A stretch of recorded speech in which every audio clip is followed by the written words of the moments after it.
बहुत बड़ी ज़मीन थी पड़ोस में, गांव के ही अंदर।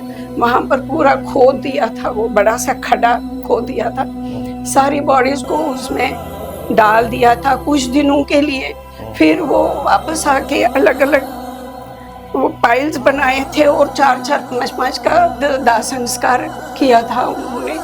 और कहते हैं कि जो ऊपर से खून बहना शुरू हो गया था तो वो पूरी सीढ़ियों पर था, और सीढ़ियों के बाद जो नीचे गायों का गान जिसको बोलते हैं कश्मीरी में, वहाँ पर जो घास था, आई एम सॉरी, तो उसमें वो गया था और गायों को पता नहीं क्या इंट्यूशन हो गया, तो उन्होंने इतना शोर मचाया था, वो इतना रंबाने लगी थी, रोने लगी थी। 24 लोग थे, तो उनको लाइन में लगाया था, लाइन में लगा के उनको एक एक करके शूट किया था, 24 के 24 लोगों को, और औरतों को और बच्चों को एक जगह बंद कर रखा था। नमस्कार, आप देख रहे हैं द राइट न्यूज और मैं हूं रोहित भट्ट।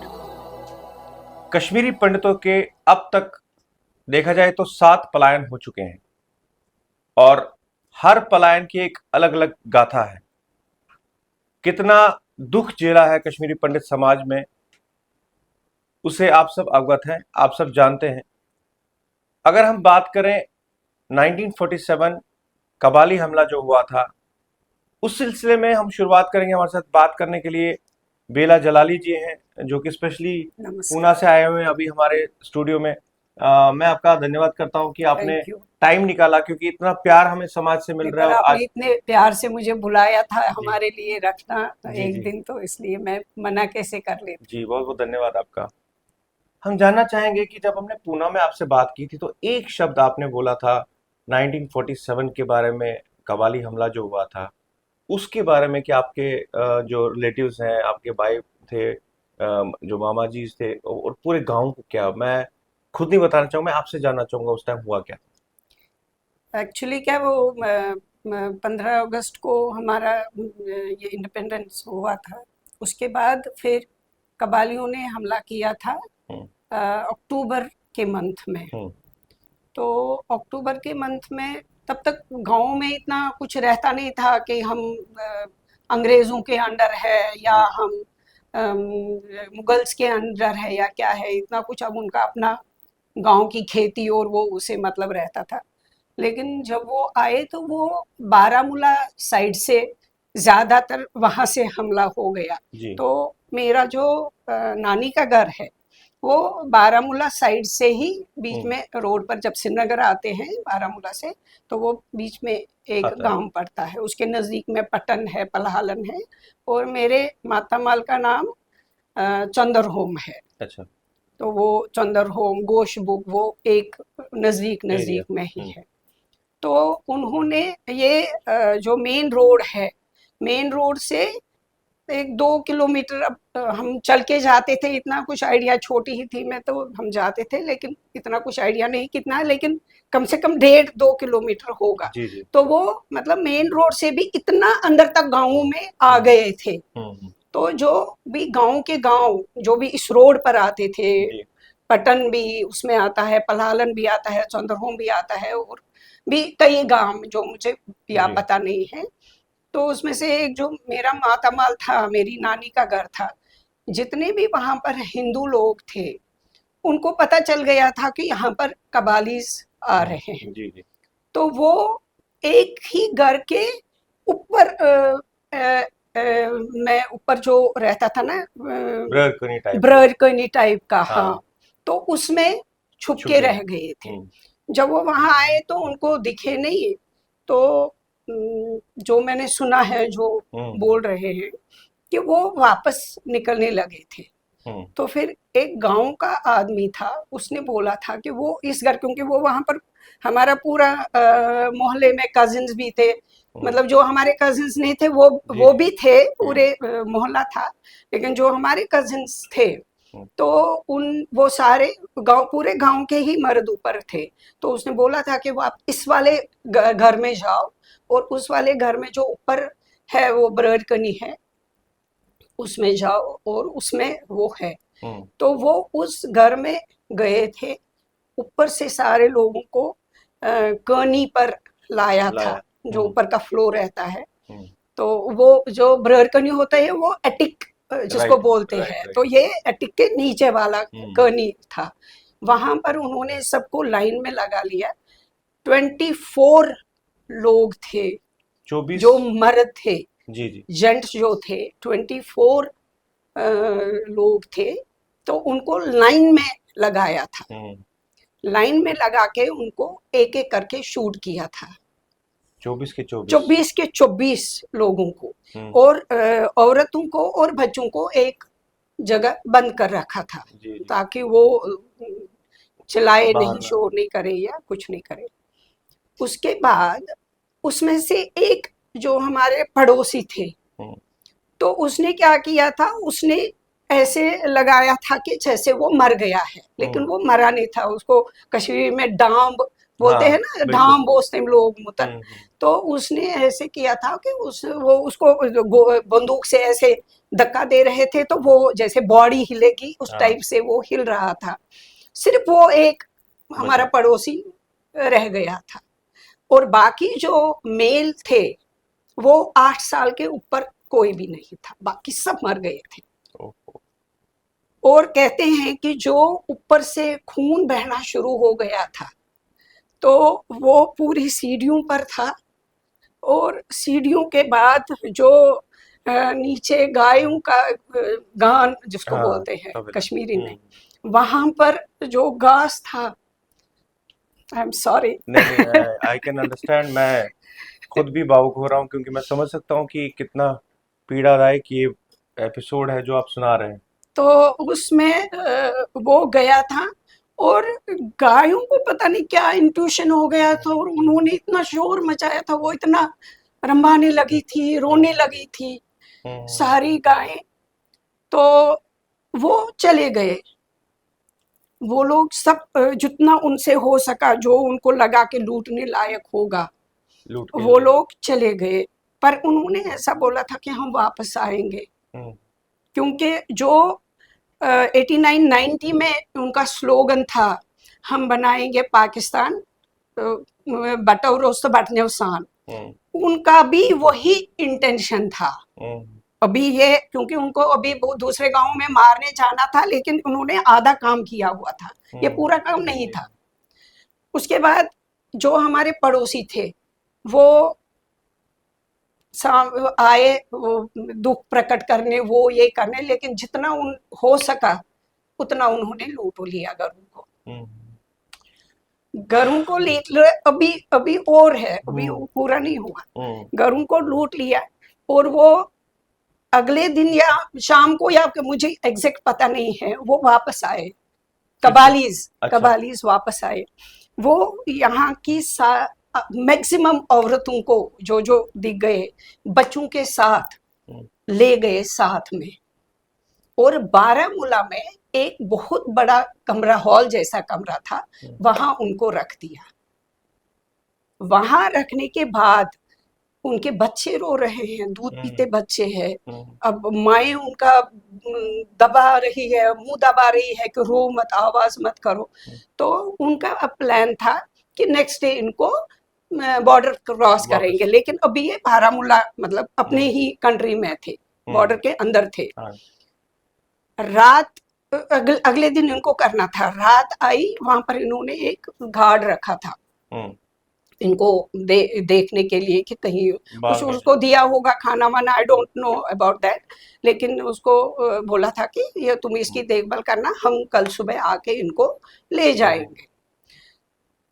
और पता नहीं इसको बेचारे को क्या हुआ, इसको दया आई, ये बच्चों की, छोटे छोटे बच्चे थे, इन बच्चों की दया आई इसको, और इसने क्या किया, दरवाजा खुला रखा। सिर्फ वहां पर किसी एक लेडी को बोला था, अगर इस रास्ते से जाओगे तो इंडिया जाओगे, और इस रास्ते से जाओगे तो पाकिस्तान जाओगे।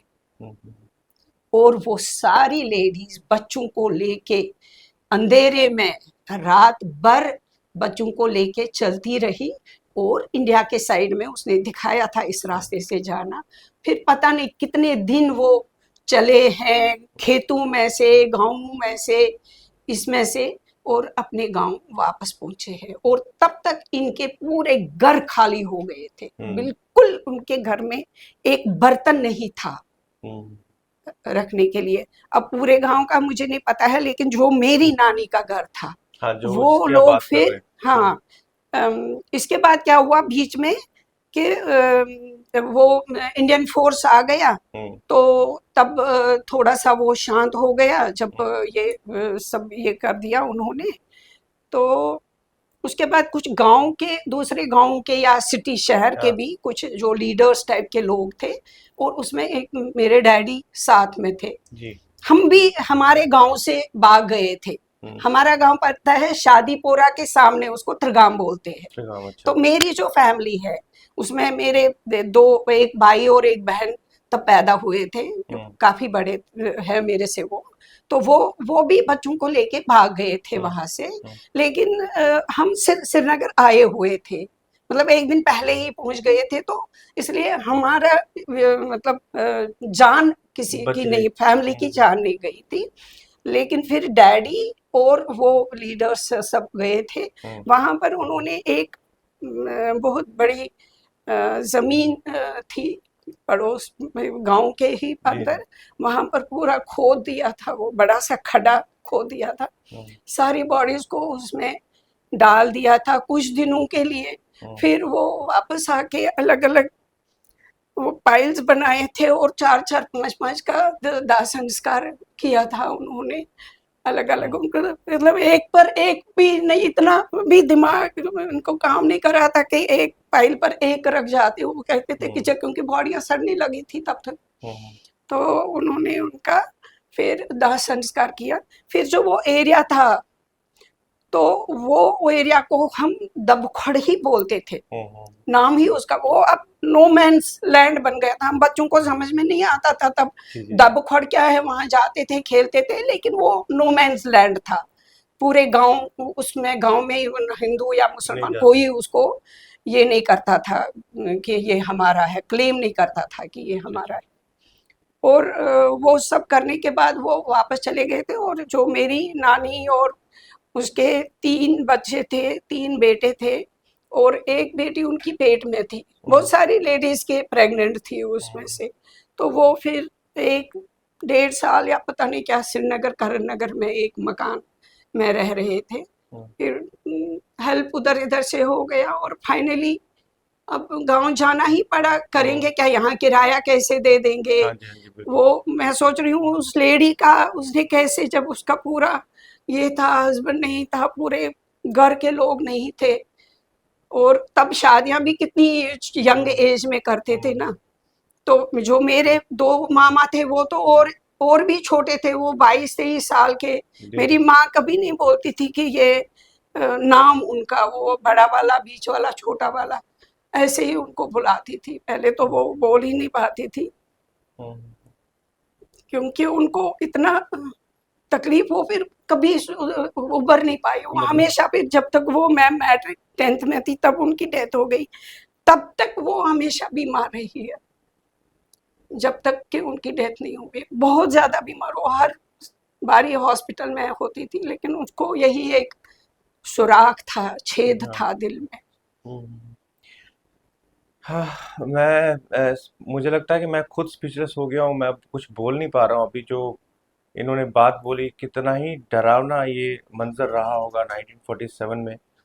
उसके बाद पलायन हुआ 89 में, जब दोबारा से पलायन हुआ कश्मीरी पंडितों का, और उस टाइम पे भी कितना दुखद रहा होगा। आप देख सकते हैं कि कितना ये उस पल को याद करके रो रहे हैं। और मैंने देखा नहीं है, मैंने सिर्फ सुना है। जिन्होंने भुगता होगा, जिन्होंने देखा होगा, उनकी क्या हालत हुई होगी। बेला जी, हम अब थोड़ा सा ये जानना चाहेंगे आपसे कि जब हमने लास्ट इंटरव्यू किया था आपसे, तो आपने कहा था कि मैंने पूछा था कश्मीर के जाने के बारे में कि आप जाना चाहेंगे। आपने पूना में बहुत एक्साइटमेंट में बोला कि मैं जाना चाहूंगी। बिल्कुल बोला लेकिन था। अब परसों जो एपिसोड हुआ है, हम उसके बारे में ज्यादा जिक्र नहीं करेंगे, लेकिन सबको पता है। आज आपका क्या जवाब रहेगा? हमारा जब भी हम एक स्टेप, दो 4 स्टेप आगे जाते हैं ना, तो हम 10 स्टेप हमको पीछे खदेड़ा जाता है। क्यों हम सोचते हैं कि नहीं अब अच्छा हुआ, अब ठीक हुआ, आर्टिकल 370 उठा, अब हम कर सकते हैं। फिर हम पीछे कुछ ऐसा हो जाता है कि पीछे हो जाते हैं। फिर हम आगे जाते हैं, सोचते हैं नहीं अब तो हम जाएंगे। इवन मेरे बेटे ने, जब मैं पहली बार 2009 में गई थी, मैं इतना रो रही थी, मतलब मैं रो नहीं रही थी, मेरे आंसू आए, मैं तुलमुल गई, मेरे आंसू ही नहीं रुक रहे थे। मैं जहां भी जाती थी, एयरपोर्ट से शुरू होके जब तक मैं एयरपोर्ट पहुंची, मेरे आंसू ही नहीं रुक रहे थे। तो वो बोलते मम्मा आपको इतना ज्यादा है क्या इसका, मैं आपको एक घर बना के दूंगा, जरूर मैं बड़ा हो जाऊंगा ना, वो तब 8th में पढ़ता था या 9th में, मैं आपको एक घर बना के दूंगा। तो तब मेरे को भी आशा थी कि शायद इसका बोलना सही हो जाए, या मैं भी सोच रही थी अब थोड़ा सा ठीक हो गया है तो हम कर लेंगे, अपना एक छोटा सा घर बनाएंगे। और मेरे डैडी की अभी भी वहां पर बहुत सारी लैंड है, जो हमारी होके भी वो बोलते हैं तुम्हारा यहाँ पर रिकॉर्ड ही नहीं है। वो रिकॉर्ड निकलवाने में कितने सालों लग गए। अभी हम वहां पर पहुंच, अब सोच रहे हैं, जैसे सोच रहे हैं कि हम वहां जाएंगे, देखेंगे, बीओडी जाएंगे, ब्लॉक डेवलपमेंट और ऑफिस जाएंगे या कहीं जाएंगे, तो ऐसी हालत में कौन जाएगा, कैसे जाएंगे। तो जो जब हम आगे जाते हैं हमको तो पीछे खदेड़ा जाता है। तो किसका अपनी जान खो के, हमने तो जान ही बचाई ना अपने बच्चों की, बेटियों की, क्योंकि 47 का एक्सपीरियंस था। तो अभी भी कम जाने नहीं गई। ऐसा नहीं है कि हम जान सब बचा के आए, भी हमारे तो कितने सारे हजारों लोग चले गए, हमें तो पता भी नहीं चल रहा था। नदियों में कितनी लाशें बहाई जा रही थी, किसी को पता भी नहीं था। हमारे घर के लोग बाहर निकले तो वो वापस आए तो क्यों नहीं आए, कहाँ है, लाश भी नहीं मिल रही थी। तो अभी अब हम यहाँ होके वहां जाएंगे तो अपनी जान हाथ में उनको देने के लिए कैसे जाएंगे। बिल्कुल बिल्कुल। बेला जी, मैं अपने दर्शकों को ये जरूर बताना चाहूंगा कि जो इन्होंने 1947 का एपिसोड सुना है, ये अपने आप में एक फिल्म बन सकती है। इस एक एपिसोड के ऊपर ऐसी कितनी कहानियां होंगी, कितनी बार ऐसे एपिसोड्स ये बार तो बार एक हो रहे गांव की कहानी है, जी तो जी वो तो पूरा 30-40 किलोमीटर का एरिया है, वहां तो घर घर की यही कहानी होगी। ये जी तो जी। मैंने एक गांव की बोल दी। आज यहाँ पे एक सवाल छोड़ के जा रहे हैं कि आखिर कब तक। इसका जवाब मुझे लगता है आप सब जो हमारे दर्शक हैं, देखने वाले हैं, बहुत सारा प्यार हमें कश्मीर से भी मिलता है। सब लोग हमारे वीडियोस को लाइक करते हैं, शेयर करते हैं। बट आज का वीडियो ज़रूर आप सब देखिएगा, पूरे विश्व में जितने भी हैं इस वीडियो को ज़रूर देखिएगा, कि जो चीज़ बेला जी ने खुद नहीं देखी है लेकिन इनके अपनों ने इन्हें सुनाया है, ये एपिसोड जो हुआ है, तो आज हमें वाकई में हम लोग बहुत ही, मैं तो स्पीचलेस हो गया हूँ इस एपिसोड को सुनने के बाद। आई एम लेकिन आप श्योरिंग, सबके लिए बिल्कुल I am showering, I can't explain.